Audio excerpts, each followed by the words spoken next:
So you correctly mentioned, and it's a saying as well, that an investor usually does not invest in an idea, but he looks at the person. He invests in the person presenting it or rather executing it. So, but the thing is that when a person starts off with a venture and he faces failure early in his life or career, that is, say maybe he's not receiving funding for a couple of rounds, or his product is not being sold in the market, and which leads to a lot of negativity around him. He's facing failure early in his life, right? So what is your take on the term failure, and how should one cope up with it? So let's talk about failure in a moment, but let me tackle your first piece about team versus project. So people will invest in a great team. That's a great human with great promise.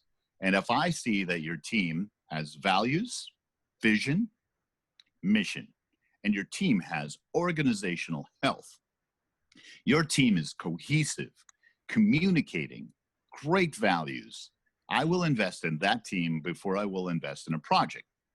If that project, if they come to me with a project, then I invest in that project. I don't want failure. I'm not going to see you through failure. I'm not tolerating failure. But if I like you as a team, I will see you through your failure, and that will help you because I like you guys. You guys are long term, and that's all good. It's a fundamental difference, making sure that your team is super, super solid. Failure. You asked about failure.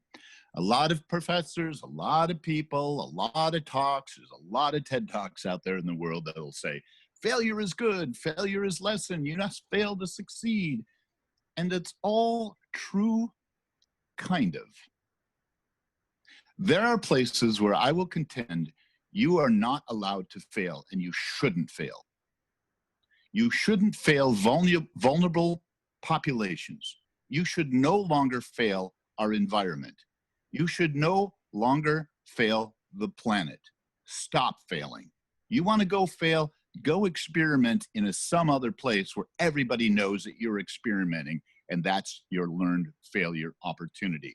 When you're out there working with vulnerable populations who have been failed all of their lives, don't fail them. Do not fail them. If you want a lesson in failure, make sure that what you're doing is a project everybody understands it could fail. Remove the vulnerability.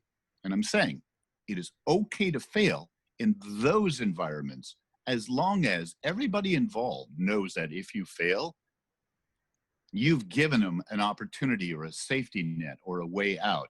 If you go into a vulnerable community with a project with lots of energy, lots of value, lots of verve, and then you leave, you didn't fail yourself, you failed others.